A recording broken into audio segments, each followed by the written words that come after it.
What's going on, everybody? My name is C4. Welcome back to the channel, and today we're here for a brand new Madden 25 realistic rebuild of the Minnesota Vikings. Not too often is a team that just went 14-3 an interesting rebuild squad, but as of literally 45 minutes ago, there was kind of waiting for a shoe to drop for the Vikings here in free agency. They were active in free agency, but it was like, are they going to get Aaron Rodgers? Apparently, to Aaron Rodgers' camp, rumor has it that the Vikings were his preferred destination. Reports just dropped that they're going to be committing with JJ McCarthy going forward. I think that is within a rebuild of itself, because now that takes a 14-3 team, and are they going to be able to get the same kind of magic out of JJ McCarthy that Kevin O'Connell, who might be, a top 5 head coach in the NFL? I don't think that's a hot take. Can he get McCarthy playing like Sam Darnold? That's a question mark. There is an unknown there, which I think is worth asking. The Vikings obviously were our main channel franchise for kind of fizzled out there a little. I mean, it's just, I don't know. We'll be back better next year in Madden 26. I already got plans going through the head. I'm mapping out what we're doing for the franchise. It was kind of a panic go with the Vikings. I never gave like a JJ McCarthy experience a true go. That is what we're going to be able to do here today. But taking a look at our squad, I mean, I feel interested because they were aggressive. They trade for Jordan Mason from the 49ers. They improve the offensive line. They get Ryan Kelly, who's an upgrade over Bradbury. They get Will Fries at right guard, which is an upgrade. You have, obviously, Justin Jefferson. You have Aaron Jones returning. Paying, doing right by a running back. I always love seeing franchises that do that. And when you look at this offense, I mean, we need a guard. Maybe that will be a spot we address early in the draft. Maybe not first round, second round, somewhere in that range. But also, we don't have a lot of draft picks. I need to double check on our draft picks. But the defense is also pretty interesting. They get the grave digger, Javon Hargrave. You get Jonathan Allen, who at least from a Madden standpoint is still a superstar X Factor. Van Ginkel was an elite player for them. You got John Grenard's up to a superstar. Got to find a way to get Dallas Turner on the field. Very talented player. Just kind of buried on the depth chart right now. You got Byron Murphy, got a new contract. He goes up to a superstar dev. Isaiah Rodgers comes over from the Philadelphia Eagles. Probably still want to target a corner at some point. Probably also want to get a successor for Harrison Smith, who's likely only here for one more season. Maybe also want to get younger on that front three, because Hargrave and Allen are, near the end or past their prime just a little bit. But on paper, this is a very good defense for Brian Flores. This is going to be a defense that should be one of the best in the league. This is an offense that has a huge question mark at the quarterback spot, which is why we're even doing this rebuild, because the players around him are very, very, very good. Statistically, JJ McCarthy missed his entire rookie season with the injury, so we have no idea what he is going to be at quarterback. At the running back spot, Aaron Jones, 1,100 yards, 5 touchdowns. Worked out. Everything just kind of worked out well for Green Bay and Aaron Jones, and it made sense, right? They went with Josh Jacobs. That was an absolute home run for the Green Bay Packers. Aaron Jones kind of get discarded, went to the Vikings on like a prove-it situation. Played very, very well. You got Mason, who thrived when he was out there for Christian McCaffrey and the 49ers, so I think that's a nice little 1-2 punch there. Receiving 1,500 yards, 10 touchdowns, and over 100 catches for Justin Jefferson. We're about to find out. Best watching Sam Darnold in Seattle. Was it the wide receivers that made Sam Darnold and in the environment in Minnesota that made Sam Darnold, or has he completed a little bit of a mini career revival? But I think it certainly helps when you have Justin Jefferson. You have Jordan Addison, who absolutely can be a 1,000-yard player. When you get a healthy T.J. Hawkinson, he is close to, if not outright, a top 5 tight end. Aaron Jones is a weapon in the pass game. This is a very potent offense, and it's going to be a really, really nice situation to see just what we have in our quarterback, Mr. McCarthy. Cashman, Metellus, over 100 tackles each. 12 sacks, John Grenard. 18 TFLs, 11.5 sacks for Van Ginkel. Such a utility player. That's just the only problem right now, man. I don't think there's like oh, no, we didn't get great play out of Dallas Turner. Vibes are off. He is a very good player. It's just the two ahead of him are also very good players that are in their prime, ready to go. 6 picks by Murphy. I mean, he killed it. Harrison Smith still playing very, very well at his age. I'm not expecting this to be a tough rebuild, but there is a chance that JJ McCarthy's not the guy, and we might have to find our quarterback. But we will find out if he is the guy right away. So our draft pick situation is not good. We have to hit on that pick 24. We have 2 fifths as well. That is terrible.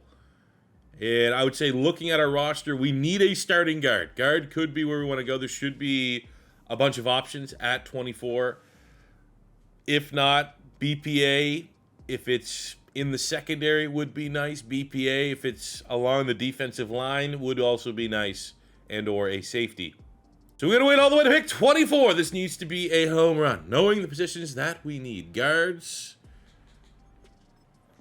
Look at the defense. I'll save the guards for last because that's probably the biggest position. So at safety, we have Malachi Starks, Imanwari there.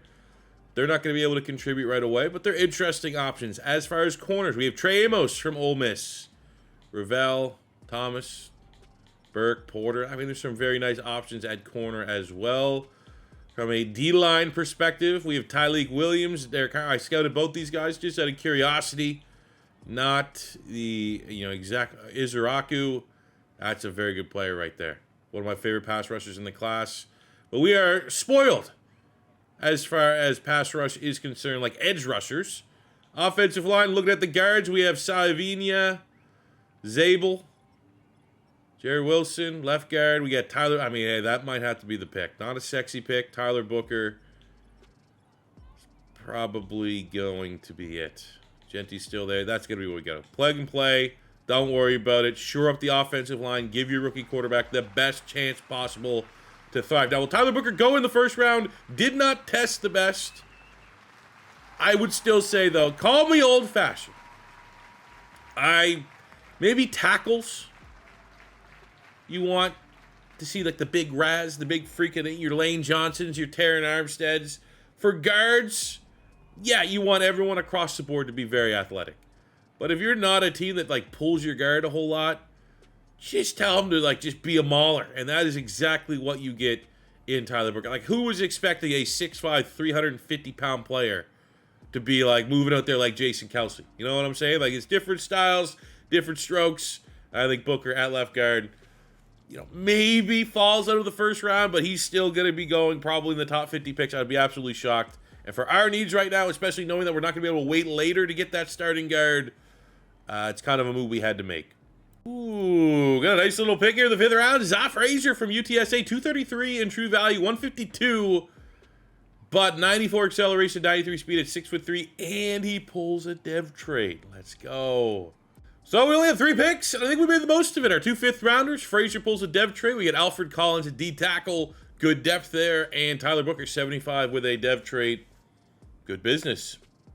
All right, we got JJ McCarthy's regular season NFL debut. Let's see how it goes. There we go. Get old Big Hawk involved.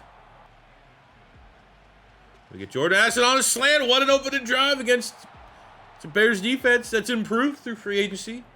But they're going to have major questions. Got him. Oh, what a ball. All due respect, I see an exciting white on Justin Jefferson. I'm going to throw that with my eyes closed every time. Unless it's Cooper DeJean.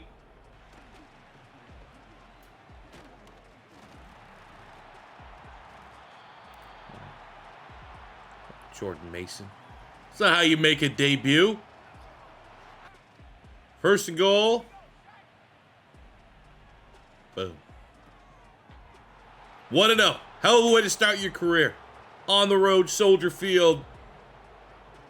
Running backs turning the ball over and still calm. Ice in the veins. JJ McCarthy, 1-0. Well, my worry of maybe the challenge of the Minnesota Vikings was true. We're only 3-5, and we know this is a very potent sim passing offense. We are not even getting 200 yards a game. So there are growing pains of JJ McCarthy, which is good.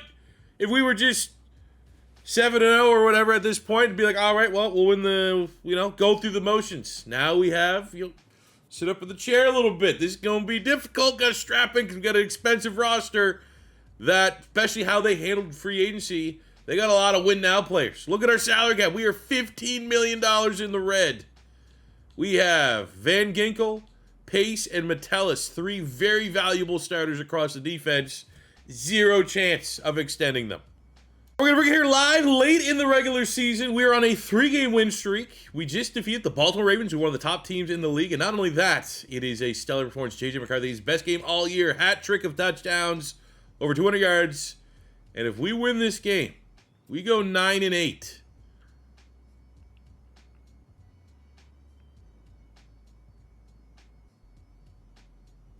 There's a chance. We lose this game. It's the step back. It's the, oh no, should we have kept Sam Darnold? Is McCarthy not ready? Should we gone after Aaron Rodgers for a year? Let's see how it works. We win. We could be in. We do win, and we're still not in. God damn it. Of course, they give it to the Dallas Cowboys. Commanders are 9-8. We're 9-8. Rams are 9-8. Saints are 9-8. Fact of the matter is, if you clicked on this video and go, oh, great, watch JJ McCarthy win a bunch of MVPs. Our pass offense was the reason why we probably didn't make the playoffs. Kind of good news is we do finish the year. McCarthy's 75, and we have 4 skill points. We'll put it all into field general to make him a perfect scheme fit for Kevin O'Connell. That is, and we'll always just kind of say it, Madden 26 probably could nuke the XP just a little bit. I feel like if these huge, like you make like 25 touchdowns, your quarterback gets 10,000 XP. I think you should absolutely, under the hood, get rewarded for milestones, no matter how big or small. If you could set them, it's just like predetermined milestones give you insane amount. Look, we got 14th. I mean, 30. Look, you should absolutely. First year as a starter, he's pretty much a rookie. You go 30 passing touchdowns. Pretty good. Should you get 14,000 XP, which is almost 3 overall points? You know, if you have that and you get like 1.5, I feel like that's probably a little bit more in line with where you want to be. But I'm not going to complain because we had a lot of work to do with this squad. But it's cool that he broke 30 touchdowns, 3,400 yards. So the yards could be better. Interceptions are way too high. But that looks like a rookie quarterback season on an offense that has to throw the football. That's what we have. That's how this team is built. 1,000 yards for Aaron Jones. Wow, dude. Justin Jefferson doesn't go over. I put him in the slot, too. I was like, all right, he needs to get the most targets. He needs to be the big dog. Led the team in touchdowns. Jordan Addison. Okay. I mean, we gotta fix that. Another thing, if I'm looking at my expensive roster, probably don't need to have TJ Hawkinson on the books. I don't know if we could trade him. I don't know what that does to our salary cap, but I think I'd rather have no expensive tight end and be able to afford, you know, your Ivan Paces to re-sign, our leading tackler. We got 15 sacks from John Grenard, 5 from Jonathan Allen, 4 for Dallas Turner. Didn't get anything, dude. This is so ridiculous. What are these numbers? Like, Van Ginkel doesn't even... Look, that's a guy that I thought we'd be immediately feeling like, oh, I can't resign him. That's going to be a huge blow to the defense. Not really.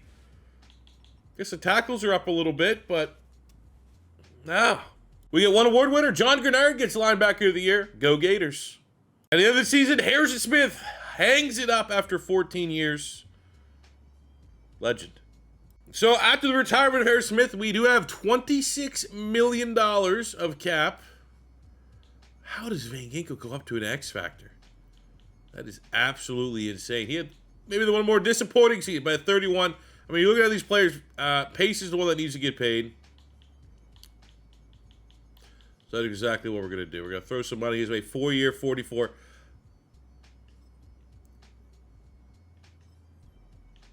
$20 million to franchise tag a middle linebacker.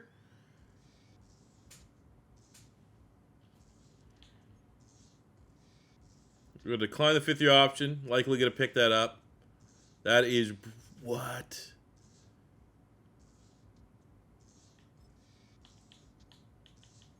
Can I get you back, Josh Metellus? 2-year, 17. Man, fuck these guys. Y'all ought to perform anyways. I think we need to do it. Given the state of our roster, I don't think Hawkins is ever going to be a guy that gives us more than like 600 yards. So I'm not looking from a player standpoint. I'm using because the player's going to make these trades down. But who's offering the highest pick? Whatever pick I get, I'm going to go after. So we get a 2027 second, a 2 and a 4 from the Colts. That is leading. 2 and a 5, 2 and a 7, 2 and a 7. Well, looks like we are going to work something out with the Indianapolis Colts, who absolutely are desperate for a tight end. That's why everyone and their dog has them mock draft, getting like a Tyler Warren or Colson Loveland in the 2025 draft. So I worked the picks a little bit. If a 2 and a 4 is what we're working with, I want that 2 this year for this year's draft, and I want that 4 once we get to the Madden generated classes, because that 3rd, 4th round is where I can do a lot of damage as long as the draft class will cooperate. So we send away our 90. He did lose his superstar dev as well, so he's only a 90 star. I think we are selling at the right time on Hawkinson, and more importantly, we're going to give ourselves the fact that our roster is already dealing with salary cap restraints, and we're not that overpowered, and we're on a rookie quarterback contract. We had to help him out a little bit here. Didn't have a lot of money for agency. Went back to Ivan Pace, second best offer.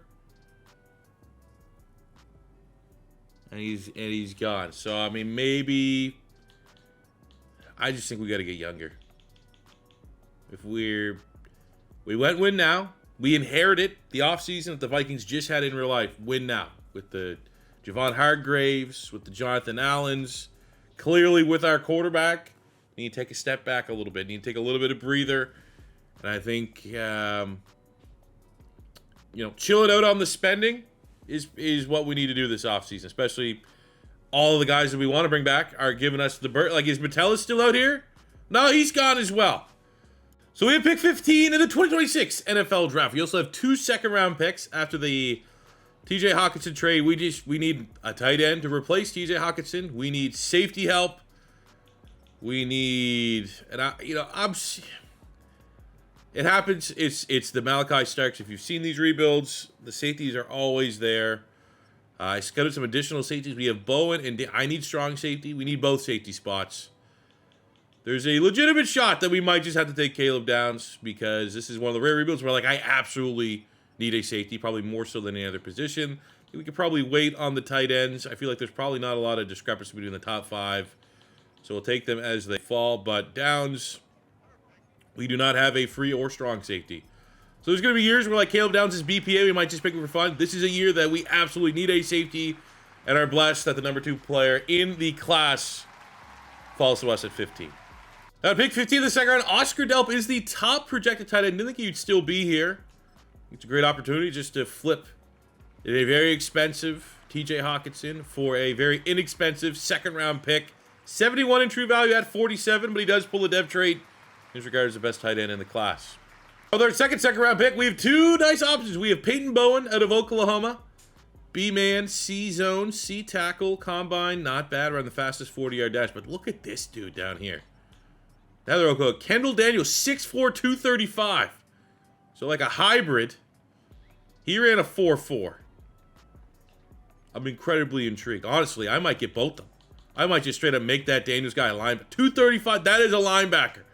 So we'll grab Bowen here, and then we will, because I need another middle linebacker to replace Ivan Pace. Bowen, 33rd in true value at 53. Another dev trait.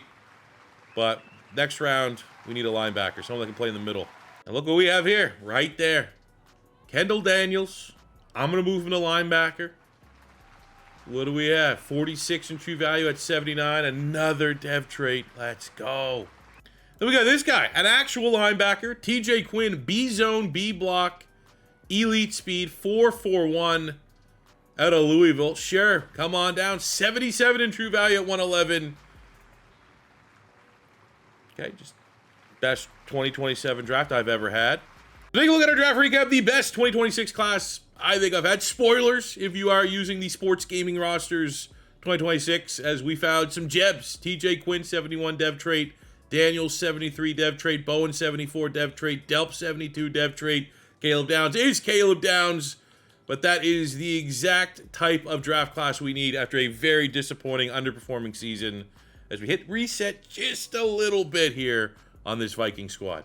We had a lot of roster turnover, a lot of additions coming in via the draft. Look at the offense. Aaron Jones' father time unfortunately hit him, so we're going to be going with Mason as our starter, but we'll still have Jones as our third down back. Delp at tight end. We're interested to see the discrepancy between him and what we got at a TJ Hawkinson last year. They'll always be intertwined. Defense is where we had the most turnover and the most, hopefully this all works out for our team. The secondary, we have 2 new starting safeties, Daniels and Quinn. are going to be, you know, kind of controlling and patrolling the middle of the field. Cashman's also there at linebacker. And we'll just see if we can get anything out of our veteran front three that were pretty much non-existent last season. So we're at the midway point of year number 2, and we're 4-4, so still not lighting the scoreboard up by any means. But our passing offense is top 10 right now. Our run game's not great. Our defense is figured out, but we got a lot of youth out there now after our salary cap kind of destroyed our team last year. But we're correcting, looking at $130 million here. With that, we need to invest it wisely because we have contracts coming up for JJ McCarthy and Dallas Turner. So looking at our roster, probably going to move on from Javon Hargrave. Probably going to move on from Ryan. Like a lot of the veterans that make the Vikings roster look so great when you start. I think these guys are very much going to have to go on the way out. I think Phillips on a 1 year will be like the one veteran. Just so I don't have to draft like an entirely different team. I think we can go youth movement in the secondary. Between Blackman and...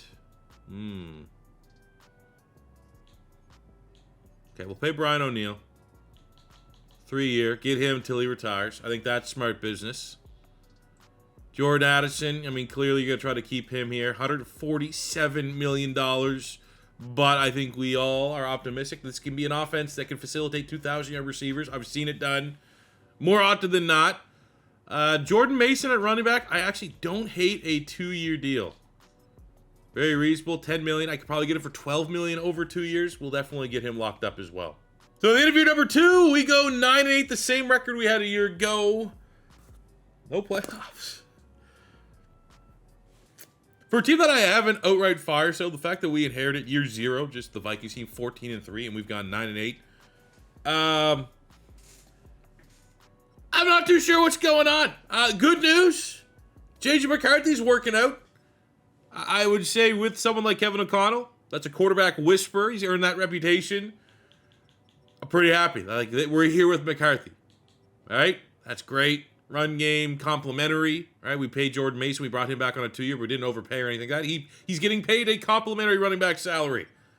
Justin Jefferson goes nuclear. Under 1,000 yards last year in the slot.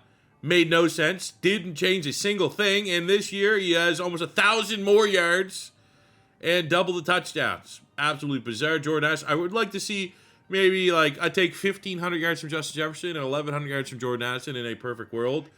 Bond there is the other weapon. Delp, decent production, more than we got out of TJ Hawkinson.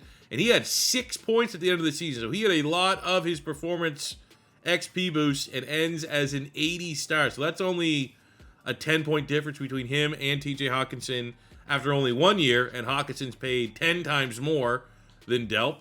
Defensively, this is where we took, obviously, a step back, committing with some youth. The big swing to get the veterans in didn't really pan. So Quinn leads the team in tackles. Jonathan Allen, said big name veteran, 11.5 sacks. So that actually worked out fairly well. 9 sacks, John Grenard, 4 from Dallas Turner. Blackman and Murphy. I did bring back Blackman and Isaiah Rodgers on 2-year deals each just to give us some depth in the secondary. And I got to give credit where credit's due. Byron Murphy's been a dog this rebuild. Very productive player for us. JJ McCarthy getting some MVP love, which is nice. However, our only award winner this season is Justin Jefferson as Offensive Player of the Year. Doesn't even do the double, though. They give it to Puka for wide receiver. But, you know, offensives is a little bit more prestigious. So we'll take it. Some of our tough offseason decisions got decided for us as Aaron Jones retires and Ryan Kelly, the new center, retires. For our roster at the end of the season, this is the big addition that we needed to see is JJ McCarthy with the 40-plus touchdowns. He has gained a dev trait up to superstar, so the rocket has been strapped to his back. I think it's about time he says next year, year 3, year 4, probably by year 5, carrying this franchise into the playoffs. However, the inverse of that, you know, the big swing that this team took, getting some veterans. I mean, John Allen loses dev traits. Phillips loses dev traits. Hargrave, no dev trait anymore. I mean, we're going to let Cashman walk to free agency, but Daniels, we're going to move him right now. Just move him. We can keep him at strong safety, but at 6'4", 235, I don't think anyone's going to say it's unrealistic to just make him and move him to his natural linebacker spot. But this team's, our old guys are feeling super old. We're going to decline the 5th-year option on JJ McCarthy. That's going to get ahead of that. Maybe to spread it out. It might not be the worst idea to pick it up for Dallas Turner. Plus, he's also, I think he's in a position to make a lot of plays for us, and he's yet to proven that he's going to be a double-digit sack getter, which is very disappointing. I didn't want to spend too much in free agency. We know we have gigantic contract next season by way of JJ McCarthy. So we're going to be looking for value with Ryan Kelly retiring. We're going to look at John Michael Schmitz from Minnesota, local kid. Bring him in on a 1-year rental to cover center. So the problem with the 2027 draft, it's our last realistic class, is like I'm never bad around this spot for the most part. It's very rare that we are bad. So we're never really in the bubble to get some of these big name players. Like I need a 3-4 defensive end. All the good ones are gone. Nwaneri at 10 to the Browns would have been like the last nice looking option. So we need to pivot a little bit. Hey, if we needed a quarterback, we got some QBs there. I did scout the top running back just out of curiosity's sake. Our run game's been complimentary. And Caden Durham looks pretty good, all things considered. But I feel like with the passing numbers that we put up last year, running back's likely always going to be a role player in our offense. Jordan Seaton from Colorado is here. This is an interesting one. B pass block, A impact block, elites across the board. Brian O'Neill is not getting any younger. You could probably keep Seaton at tackle, not just change his position to cheese it, but you could probably have him play somewhere else along the line until he is ready to succeed Brian O'Neill, who likely will be, probably next season will be his final year. Because if we want to go elsewhere, we need 3-4 defensive end that just don't exist. There's no one here that fits that schematically. These D tackles are not particularly great, not a strength of the class. We did all the rest of the work. I mean, maybe there's a baller at corner, but that doesn't even exist. So I think Seaton, kind of future-proofing that tackle position, makes the most sense, on top of the fact that he's very likely BPA, excluding that running back. Let's see, number 13 in true value at 17. Big-time athlete as well. Let's go.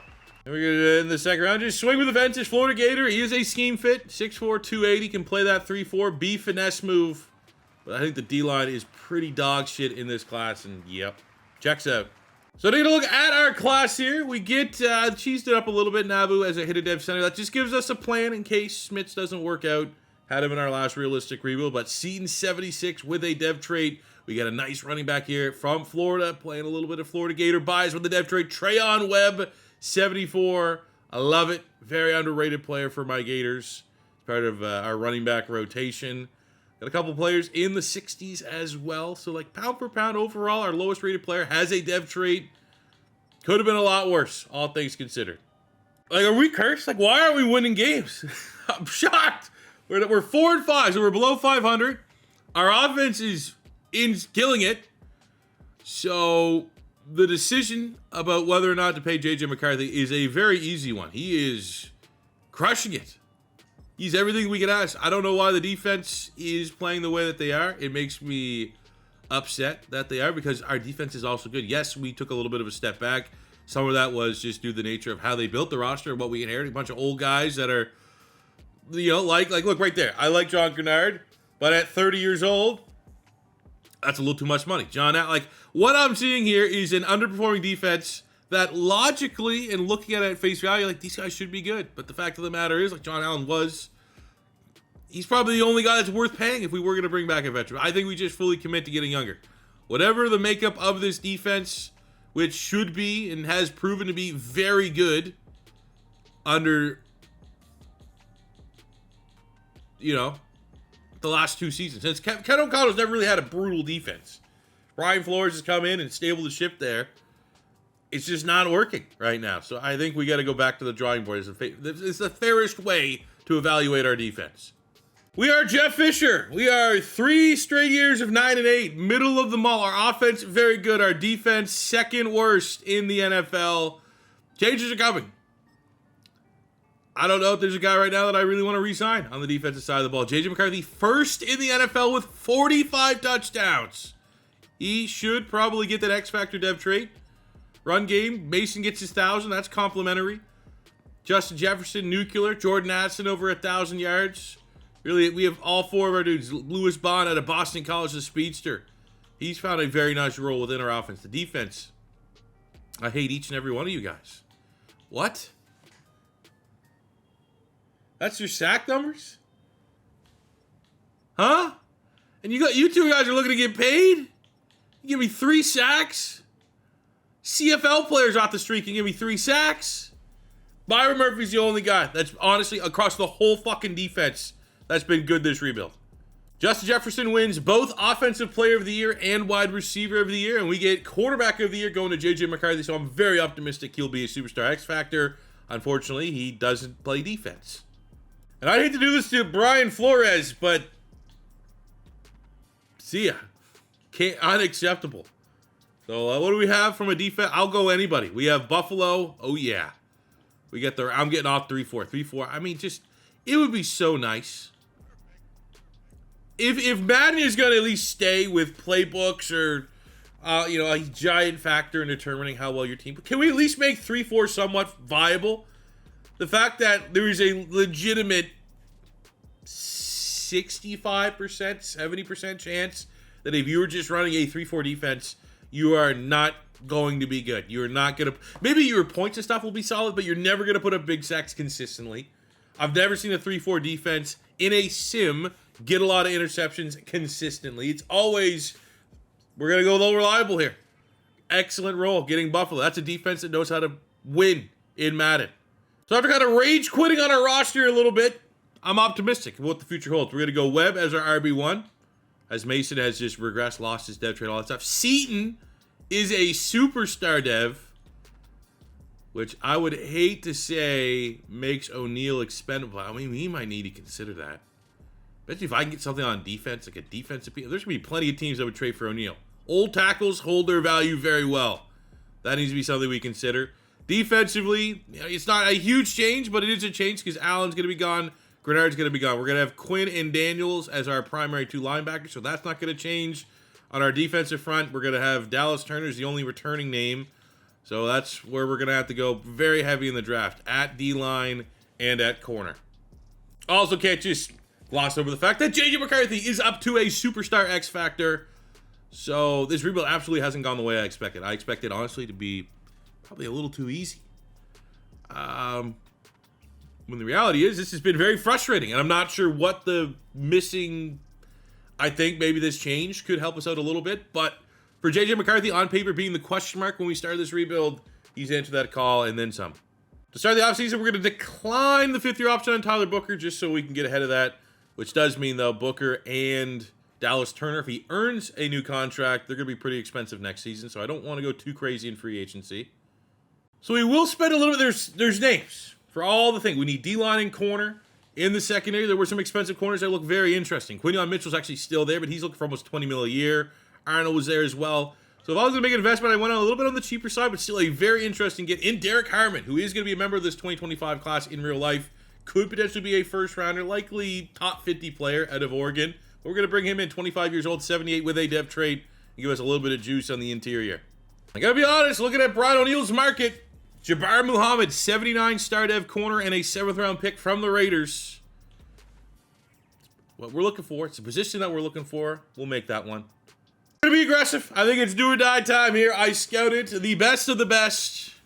Actually, one of them looks great. Von Pruitt's top 5 talent. He's going to pick 5. We have a Deloach, first-round talent.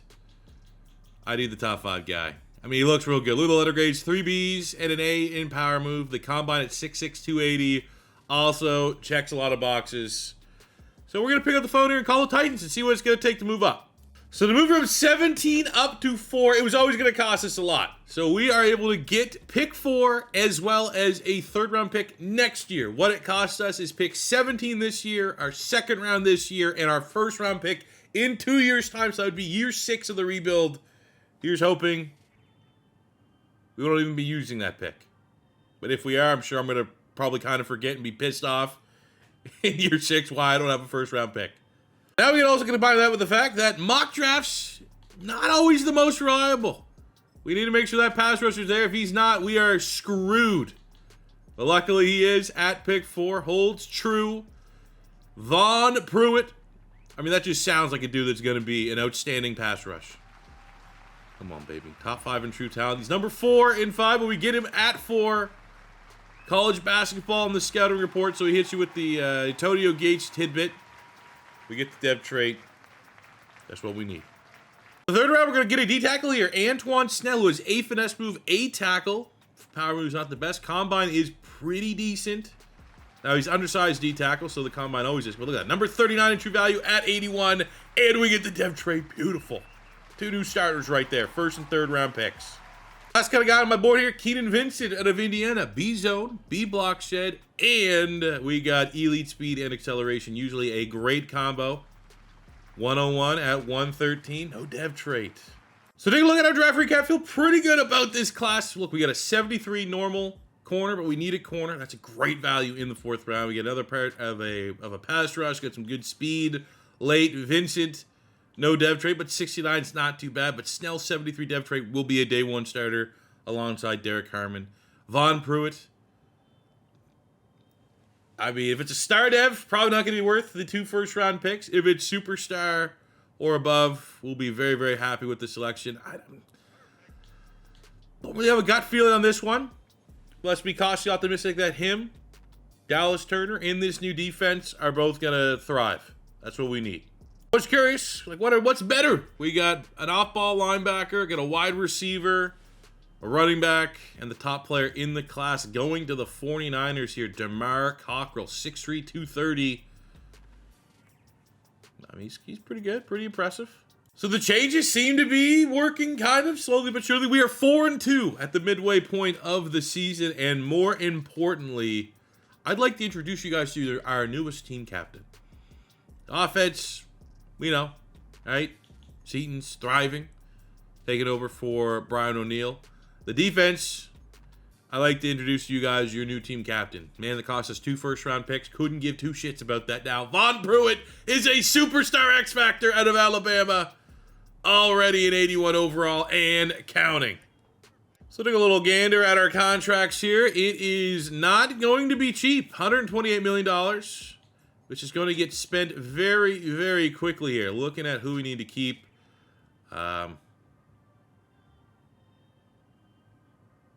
Well, that's probably why they threw him in, because they weren't ever going to extend him. Jamar Muhammad from the Raiders, and he's an asshole agent. Good to know. We have Dallas Turner. I think, honestly, that's a reasonable contract for a guy that you're gambling still going to put his best football ahead of him. So we'll do that. I think his partnership with Pruitt's going to be helpful. He's been our best defender this whole rebuild. I'm going to continue to just give contracts to Byron Murphy until he retires. He's been a ball hawk. He's probably averaging, 5 picks a year since he's been here. We have Tyler Booker from our first class. We're going to keep the big dogs up front. Seems to be working. We have Justin Jefferson. This is almost like a blank check. 6 years, $272 million. Disgusting. But I do think once we come to terms with Muhammad, we'll still have roughly $30 million plus of cap room going into next year. And the change on the defensive side of the ball, I mean, it helps our record. We go 12-5 and make the playoffs for the first time. Took us 4 long years. We have a number 6 offense, number 3 rushing offense. Defense is top 10. Let's go. I'm sure also the fact that we got a generational pass rusher in the draft certainly helps. 37 touchdowns, 4,000 yards for McCarthy. 1,200 yards, 12 touchdowns for Webb at running back. Go Gators. 1,300 yards, 17 touchdowns. Justin Jefferson got 1,000 for Addison. Bond and Delp, great role players, great complementary options. Quinn at linebacker, over 100 tackles, 4 TFLs, 3 sacks, 5 picks. We get 12 sacks from the rookie Pruitt, 11.5 Dallas Turner, 9.5 from Derek Harmon, 7 from Foreman. You're laughing at just how comical changing our DC is in this game. But man, oh man, it makes life a lot easier. And it's cool because it has our good players playing up to the potential and how good they should be playing and not being watered down. Von Pruitt runs away with Defensive Rookie of the Year. However, that is our only award winner this season. And in our first playoff game, the first playoff game of the JJ McCarthy era, we have the 10-7 Philadelphia Eagles, who are probably going to be able to match us offensively. This could be a shootout. They do not have a particularly good defense. I don't know if we can trust our defense in a playoff setting. But let's see. Oh, boy, it's a ugly win. but 20-7 win nonetheless. Get something on the bank and see if we can roll it into some momentum. Neither quarterback played particularly well. Our run game was pretty mid. Our defense stepped up. 1, 2, 3, 4, 5 sacks on the day. Let's go. We get a nice divisional matchup here in the divisional round against the 12-5 Green Bay Packers, who are always a contender in rebuilds from the NFC side. We're going to have to run through the division. Look at that, dude. 28-14. I'm not shocked because we've seen our quarterback go for almost 50 touchdowns. Like, this team is very good, but wow. Everything but our quarterback showed up. Look at that run game, 4 touchdowns. Mason still offering that nice veteran value off the bench. Defensively, hat trick from the rookie, Von Pruitt. What a beast. Blackman also gets an interception. And after 3 years of nothing, all it took was kicking Brian Flores at the building to have the Vikings a win away from featuring in the Super Bowl. Here in year 4 of a minimum of 5, maximum of 10-year rebuild. Von Pruitt gets an upgrade there. He's an 87 rookie. Very dangerous. The Chicago Bears, number 2 offense. They went out and actually got Ashton Genty. We did that rebuild not too long ago. Caleb Williams had 51 touchdowns. I don't think I ever had that with Caleb Williams. All right. Damn. Oh, man. Oh, he nuked us. Almost 350 yards, 3 touchdowns for Caleb. It's probably not going to look great. Not bad, honestly. I can live with that. Both our quarterbacks went at it in a shootout. It's just our first, time being here. Now, knowing that that's in our division, so we know that twice a year we're going, dogfights. Packers are also really, really good. So we might be in the toughest division. Maybe that's why we've been 9-8. Because every one of our divisional games has been an absolute dogfight. But the fact of the matter is, 3 sacks from our defense, 3-1 on a sack ratio. It's just the Bears were a little better this year. At least we could count on all reliable there from preventing the Chicago Bears from defeating us and going on and winning a Super Bowl. And as we clear out our lockers, we have a superstar dev increase on Trayon Webb at running back. That is very, very nice. No one regressed on the offense. Will Fries is getting up there in age. That could be expected any day now. We're ready to run this one back.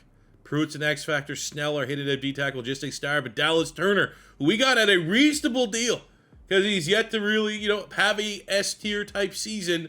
He goes up dev trait to a superstar. We're BPA this offseason, this draft, and have more than enough. Grab a center, and let's go win a Super Bowl next year. We are going to decline the 5th-year option on Caleb Downs to get ahead of that extension in case, we don't win the Super Bowl the next couple seasons. We want to get him locked down long-term. No good centers in free agency. This is probably the only position that I would have wanted to spend money on. We don't have a crazy salary cap. It's not bad. It's not doom and gloom, but it's just enough to just roll over so that we have peace of mind when it comes to extending our players, and there's no center here. So I think we'll be pretty comfortable getting the best center. A lot of times they exist in the 3rd round, 4th round, somewhere in that range. So for our 3 focus scouts, I went after the height, weight, speed, 6'4" corner. I think we could get Younger at corner. He's a legit first-round talent, so that's going to be something that needs to be considered. There's only 2 draftable centers in this year's class. And maybe the good news is the one that's going to be a little cheaper is the best of the bunch. So I think we have our first 2 picks kind of figured out right now. So at pick 30 in the 2029 NFL Draft, the Minnesota Vikings are going to trust their recruiting and scouting. And we're going to look at Marquise Coates, A-Press, B-Zone, B-Man, 6'4", 210 at a Pitt with elite speed. Doesn't get much easier than that. An absolute layup. The question is he tough? 11 in true value, but he does roll the dev trait with that 95 speed, 96 change of direction. Gotta love when the draft board falls the way you need it. You got Carter Kramer. Yep, checks out. Probably even might have a dev trait with that combine. Not just letter grade, 72 in true value at 62, a little bit of a reach. Ooh. Okay, no dev trait. Then we look at our draft recap. Couple nice hits, got some depth pretty much at every one of the positions. I was just looking at where we don't have like a nice roster requirement and kind of filled it out. And for the most part, like 66, 67 overall across that board. Pretty happy with that. Third round, we got a nice safety here, and Luke Wilkinson, hidden dev out of Notre Dame. Kind of just, you know, we got a lot of depth there, but contracts will be looming, and I don't know how tight the salary cap's going to be. Not so much worried that we won't extend Caleb Downs, but, you know, maybe Wilkinson could be like a nickel. Who knows? It's a DB pick. Kramer 72 normal, and we got 76 on coach with the dev trade. Number 11 in the class, which leads me to believe there's a couple dogs here. We got Peters first overall, wide receiver 80, Godwin 80 going to the Raiders, 79 for Route. Good year to need. DB Harden, another corner, 79, so just missed out on him, but very happy with our class. Week 10 of year number 5, and we are trying to be better than last year's 12-5 record. 5-3, you're optimistic. Luckily, like Detroit, the Packers are actually like not playing particularly well, so like we're positioned nicely in a, on paper, really, really tough division. Looking at our contracts, we have Caleb Downs. This ain't going to be cheap. 6-year, $147 million. Is he worth it? You could probably make an argument. I haven't seen like 7-8 picks like you'd want to pay for a $100 million player, but good enough. Oh, Jesus. Okay, so Quinn probably $1 million more. Ugh. I mean, we're at that point of the rebuild, man. We're no longer on a rookie quarterback contract, so it does look like Will Fry's going to be gone. Byron Murphy going to be gone. Can we keep Daniels? 1, 2, 3, 4, 5. 1, 2, 3, 4, 5. I'd like to keep both Quinn and Daniels. The fact that we keep Quinn, I think we'll probably let Daniels. We just can't afford both the linebackers. Damn, that's a lot of talent. It'd be nice to win that Super Bowl this year. And then year 5, we go 13-4. What do we got to do to get the 1 seed? What do we got to do to even win? We have yet to win the division. The Bears are the 1 seed, 14-3. That's awesome. Down year for Green Bay and Detroit, but we still can't capitalize. Just bizarre, this offense, dude. Usually it's one or the other. We are very potent passing. 40 touchdowns, 4,000 yards, and our running backs top 3. Webb almost 1,400 yards, 13 touchdowns. The missing piece, I suppose. What a value pick Trayon Webb has been. Go Gators. 3,000-yard receivers. Good night, led by Justin Jefferson. Defensively, let's see what we got here. 16 sacks from Harmon, 12 from Pruitt, 12 from Dallas Turner, 6 from Foreman, 5. I mean, that's a bummer that we can't afford to keep Barber. He's been outstanding in this rebuild. 3 picks from Coates. He's going to be the guy who guys take over for him. Holds the dev trade on Coates. Superstar? Yeah, only a star dev. It's fine. Just had to highlight, man, 33 picks. It's been a while since we've had a corner with that many turnovers in a rebuild. So, full respect to Byron Murphy Jr. Dog. In the first round of the playoffs, we get the Tampa Bay Buccaneers, 10-7. Not particularly great at anything. They're kind of just average across the board, which sometimes are the scary teams, because then when you lose that one, when you're a team like us that is very good, it doesn't really make sense. There we go. JJ McCarthy, 5-touchdown performance, propels us into the divisional round. You look to run the gauntlet with the 11-6 Philadelphia Eagles, who are a lot better. A lot more talent on that roster. Let's see if we can get another run to the NFC Championship game and avenge last year's loss. Can't even get there. We're going to year 6. God damn it, man. We've been able to get out of these last couple rebuilds within the first 5. You saw the names that we're about to be losing. We're not going to be this good next year, I'll tell you that right now. McCarthy had the turnover. Defensively, I mean, goddamn Cooper DeJean. Now, unfortunately, at the end of this season, we did not have the boogeyman, the cheat code, the Chiefs, to take down the Bears. The Bears are very, very good. We got to deal with that as Caleb Williams wins NFL regular season MVP and they win a Super Bowl. We're trying to be like them. And you know what? We got a bunch of free agents that we can't afford to re-sign, and we do not have a first-round pick this year. Awesome.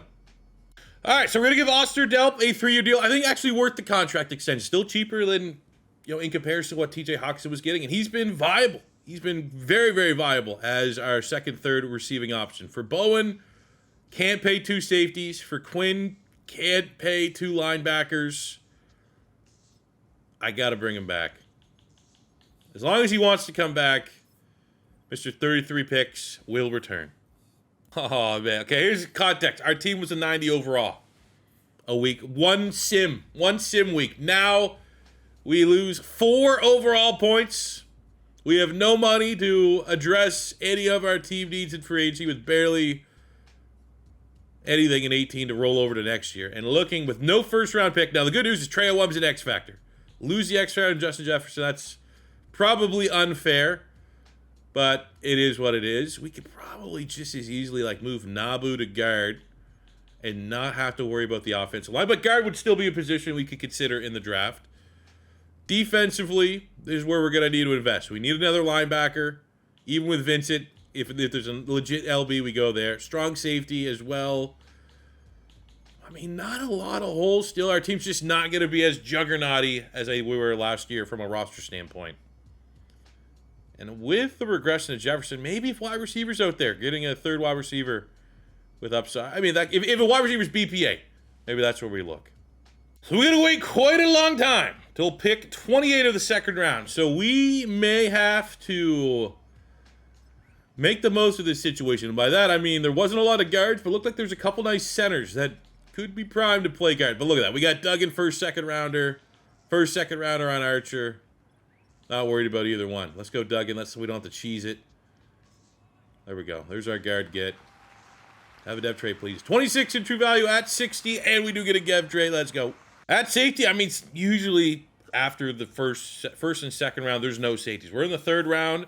A rare B-zone coverage on a day 3 projected safety. Combine's not great, but very uncommon to see that kind of letter grade on a late round safety. Ah, god damn it. Never mind. So for our draft recap, let's ignore old Randy Christie here. 68 tackle late, not too bad, but we needed to get a guard. That is exactly what we got here in Mark Duggan. 74 with a dev trade. Probably pound for pound the best value pick in this entire draft class.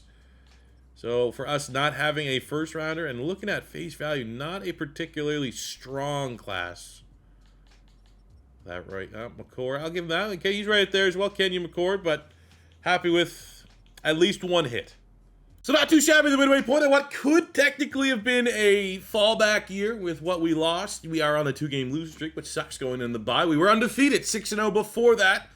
So it's happy. Here could be a little bit more bad news, though. Salary cap, we are in the red with Jordan Seaton. Well,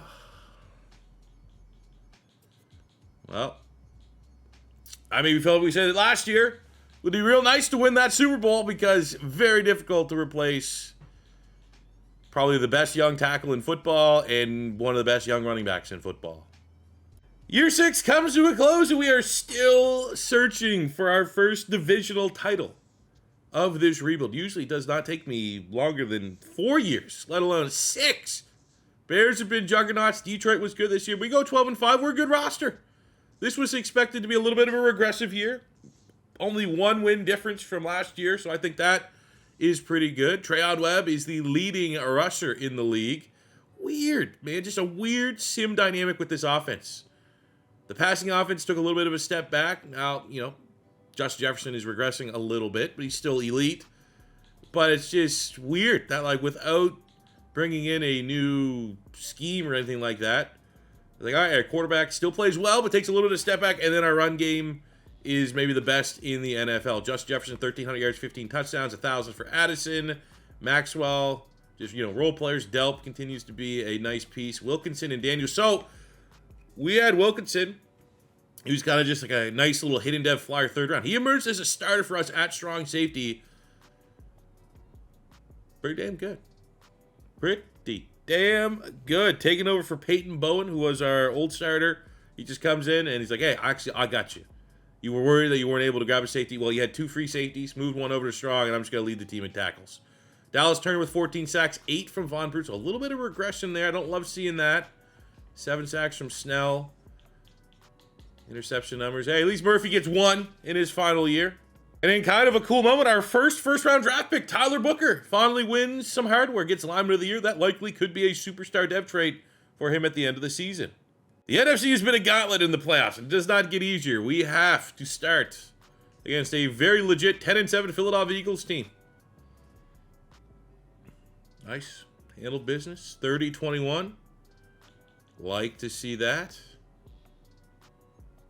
Pass game, I don't like the turnover, but 300 yards. Pretty good. McCarthy had the rushing touchdown. Addison steps up. Not a bad showing from Justin Jefferson from a defensive standpoint. Only 1 sack. At least it was to the good guys. That is the second time Cooper DeJean has picked us off in the playoffs. But at least this time we are moving on. And it is a NFC North battle. 10-7 Lions. 12-5 Minnesota Vikings. I think it's going to make a lot of sense. Upgrade. Let's show respect. At this point here, going in year 6, I don't know how many more of these potential offseasons where you just lose players because our roster is so overpowered and so expensive that we're going to be able to just bounce back and make it right back to the playoffs again. I think we were very lucky to do so this year. We're going to do everything we can to make sure that, be it Detroit, I mean, we're probably going to play the Bears. Bears are just the powerhouse of all power. How are they so good? Luckily, we beat Detroit. Very, very slim margins in that one. 26-24. Okay, they got a 322-pounder. Oh, 232-pounder, sorry, quarterback.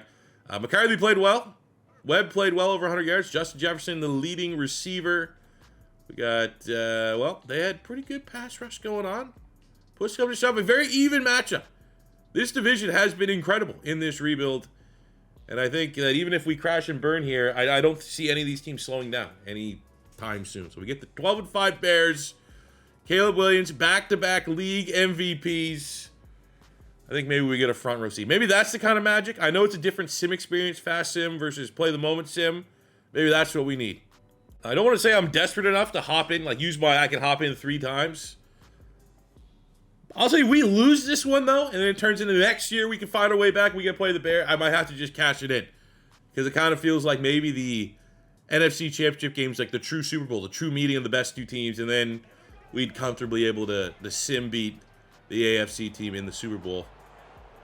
Let's see. Do we have an answer for the explosive Caleb Williams and Chicago Bear offense?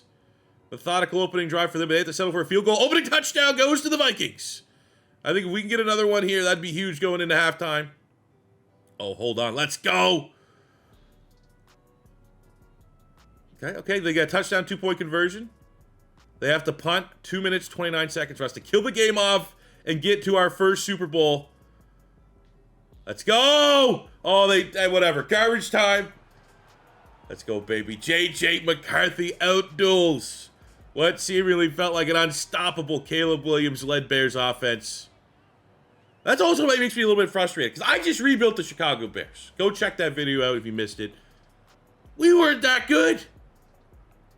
Kind of makes it a little bit of a bummer, but look at that. We shut down Caleb Williams. A perfect showing from JJ McCarthy. A hat trick of touchdowns. No turnovers. Jordan Addison did the damn thing. Justin Jefferson with the touchdown. Jabbar Muhammad, who we got in the Brian O'Neill trade to the Raiders with an interception. 2.5 sacks from Dallas Turner. Second half, Derek Harmon. D-line heated up. Complimentary football. And in year 6, the Vikings are headed to their first Super Bowl. And we beat the Denver Broncos 12-5. They're better than us in every category. What? Now, they didn't play better than us. Pretty bad. Pretty abysmal offensively. But they're pretty damn good. And this is an old loss. I know the realism of our old rebuilds where it was just 5 years. And sometimes you just have that abrupt, wet fart ending of, oh, we were here for an hour. I didn't win the Super Bowl. Game over. I, in a way, appreciate it. Having sometimes the videos, we're not going to go our way. That is why I extended it to like, oh, we have a minimum of 5, maximum of 10. Because if I can't find a way, I think every video should almost have a happy ending. Maybe there will eventually be a team that within 10 years, I cannot win a Super Bowl. They are truly cursed, and it's an L. But I thought from a presentation standpoint, under old rules, this is a failed rebuild. We did not win a Super Bowl under the old 5-year rule, the traditional 5-year rule. But I feel like if you're a Viking fan watching this video, you might appreciate that, you know, if you're committing this much of your time to watch it, you want to see what I can do, how to finally figure out and solve the problem of how can the Vikings, every team can almost win a Super Bowl, I assume. I haven't rebuilt all 32 yet. So, you know what I'm saying? Like, I feel like if we just understand that if this was our old videos, technically this video would be an L. We weren't able to win a Super Bowl within the first 5. We're into overtime, but we have a great opportunity here in year 6. But I really want to take a look at this Broncos roster. How are they to a man better than us in every single category? Bo Nix, 92, so we have the advantage at quarterback. Henderson's a beast, but we have the most productive running back in the league. I'm not saying, so they have this guy, Marquell Hales. Decent wide receiver, Marvin Mims. They got a superstar in Justin Davidson. So they got some dogs. X-Factor superstar in Mims. Okay, I'd probably give the advantage to them from a receiving standpoint. Loveland, 94 superstar. They got Guyton, Kutas, BB, Meinertz. Meinertz up to a 97, so they have a very good offensive line. We have a very good offensive line. I'd say O-line's probably a push. Looking on the defense, Ume Malayan, Tyler Barron, 90 in Hawkins. Okay, so Nick Benito's a 94 X-Factor. Got a couple 80, so no one below. Like, their average linebacking rating is very high. Surtain, 99, 95 for Terrell. Safeties are pretty damn good as well. I mean, hey, I think it might be fair to say could be the 2 best rosters in the NFL meeting in the Super Bowl. Let's go get it. We get the battle of the 2024 quarterbacks. Bo Nix, JJ McCarthy. Come on, baby. Let's go, man. Denver scores first. We turn the ball over. I don't think we've even been in their territory till right now. We're desperate. Come on, punch it in. 7-7 ball game. Going into halftime, low scoring. I think advantage goes our defense. I like our defense. If it has to come down to a team shutting out another team, it will be us. It is year 6. I give myself 3 opportunities to hop in on the sticks if need be. And it's going to be right here. 3rd down at about midfield. Nothing crazy. Take a slant. Get the drive going. Clock's burning. Addison on a slant. Cheese. Let's go, baby. Boom. There's no linebacker. He wins right out the line. Able to fire that in. JJ McCarthy has 82 yards and a pick in the Super Bowl. Holy Joe Flacco. What are we doing?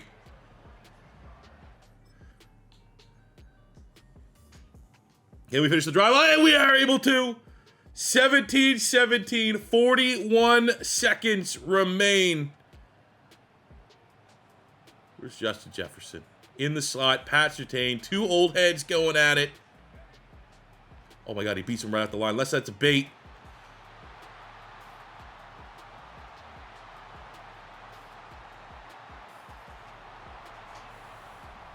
It's not over. It is over. Let's go.